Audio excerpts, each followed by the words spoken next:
Hey guys, so back during NAMM, I believe it was in January, Philip McKnight put out a video talking about the best bargain for $400 or best guitar for $400. And he profiled an Alan Eden 1987 model that with the case shipped, I believe he said it was $439. It was a through neck. I believe that model had a Floyd Rose. But, you know, through neck, solid body guitar, solid maple, burlwood maple. And it shipped with a free hard case.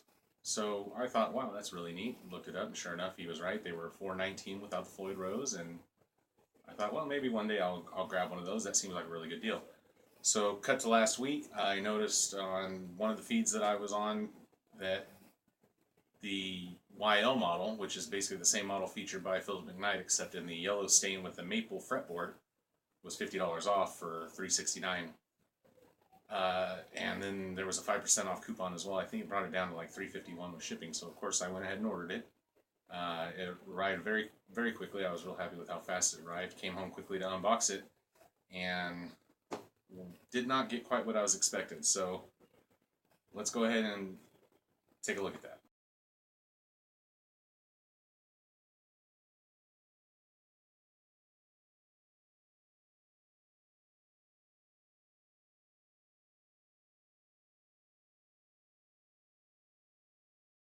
Alright guys, so I don't know if you noticed while I was unboxing that how I paused as soon as I took it out of the box, but I immediately noticed this tear and damage right here.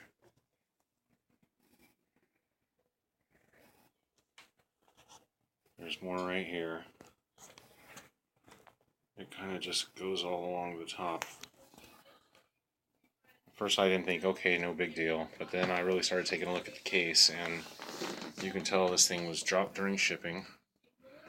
The whole case is split open.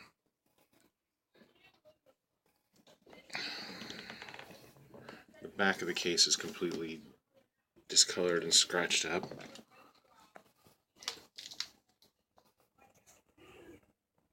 And even this side has a tear in it. So there isn't one piece of the case that's not damaged. I've ordered probably close to a dozen guitars from online retailers, and I've never seen one shipped like that.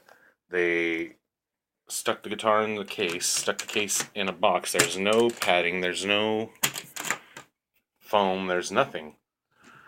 And they shipped it off. And then I really started looking at the guitar, because now, of course, I'm feeling like I'm not getting the value that was supposed to be this great value guitar.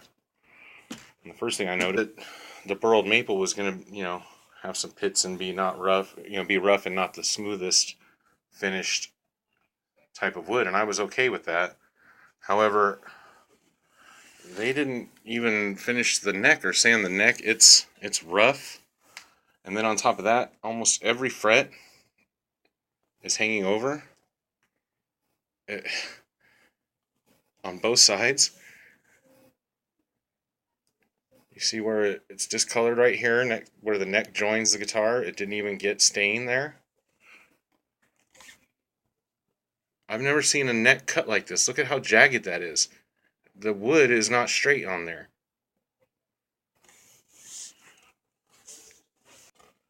And the bridge is so crooked that with those through lines, you can see how it's completely hanging over on the left side and not on the right side.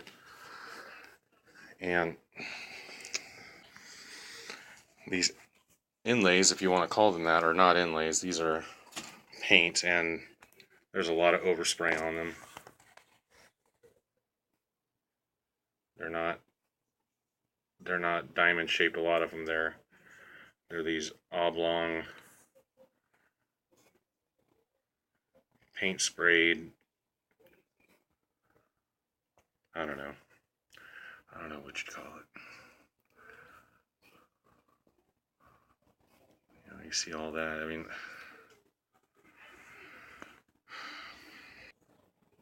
so as you can probably already tell, I wasn't real happy with what I got as far as the way they shipped it. I'd never seen that. I expected there to at least be some foam, some padding, something in there.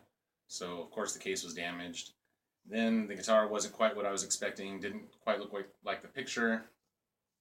Um, and granted, I understand you get what you pay for. So initially, I was trying to be optimistic, look at the glass half full. Not to mention, I didn't want to look like I'd made a poor financial decision in front of the wife, spending $350 on a guitar that I'm not really happy with. And I basically was like, oh, I'll just, I'll fix those things myself. I'll file the frets, and I can remove the bridge and either replace it, fill the wood, or put it on straight. I'm telling myself these things. And then after sleeping on it, the next morning I decided, I've got enough projects. I don't need one that I wasn't planning on with a guitar that I thought I was going to be able to just play right out of the box. So I went on their website and I went to the return part, and it talked about getting store credit, and there was nothing else I wanted to order from them. So I, at that point, was like, well, maybe I'll just keep it. The next day, it still wasn't sitting good with me, so I went on their website. I looked up the return policy. It said within 14 days you can ask for a full refund, minus shipping costs. Long story short, I messaged them that I'd like a refund, that I wasn't happy with the quality. Keep in mind, I order from Amazon constantly. I've ordered from many online retailers, and almost 99% of them have a satisfaction guarantee. You are buying something sight unseen, and therefore when it does arrive, if it's not what you expected or not what you wanted, they should take it back, as long as it's still in new condition. I messaged them, really short message, basically that the case was damaged and it wasn't the quality I expected. I'd like a refund. The next day, I got a message back stating they would send me a return slip, but it would be a 20% restocking fee, which equates to about $70. Which I didn't find fair at all. $70 to have a guitar for, at that point, I hadn't even done anything except open it. Just didn't seem like a fair deal to me. So I messaged him back that I felt that way.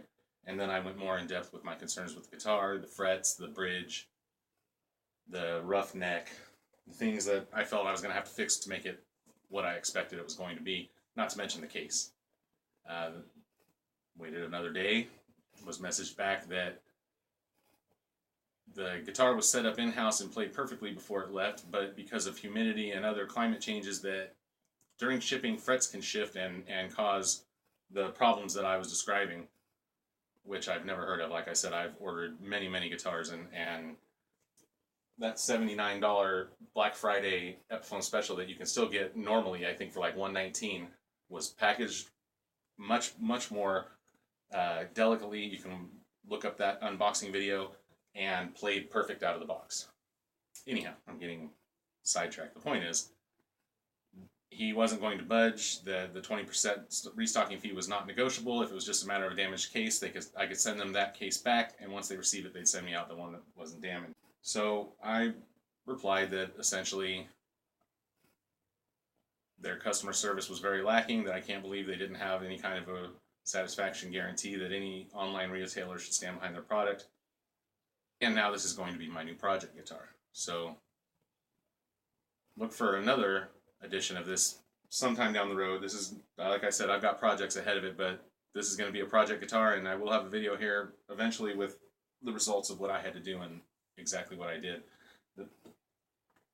But this is a demo video, so let's go ahead and see how it sounds.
expected. It needs a lot of setting up.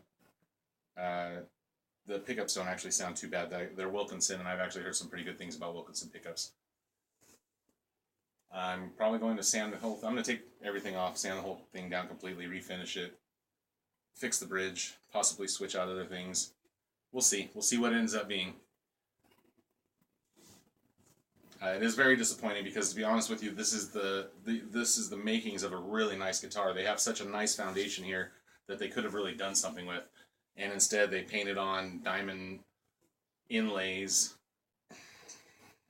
I don't know. We'll see. So in the end, I guess you get what you pay for. If you're looking for a gem, you may not always find it. I got to be honest with you, I've gotten really, really lucky. I've got two Schecters that I've spent less than $300 on. They're amazing guitars that, quite frankly, I probably should have bought another one of those. But we live and we learn. But be sure to look for the next video later on down the road. If you like what I'm doing here, be sure to like and subscribe. If you are in the market for a guitar and you aren't looking for a project, I would recommend you don't go to alaneden.com. But I'll leave that up to you. I'll also leave links in the description for the Philip McKnight video. You can see what I'm talking about, as well as a video that I found by Scott Groves that wasn't about this particular model, but was about this company. It's a longer one, but it's a pretty similar story, only his is finished. This is obviously the beginning product. Remember, guys, you don't have to be a prodigy to have fun. Please like and subscribe, like I said, and I'll check you out next time.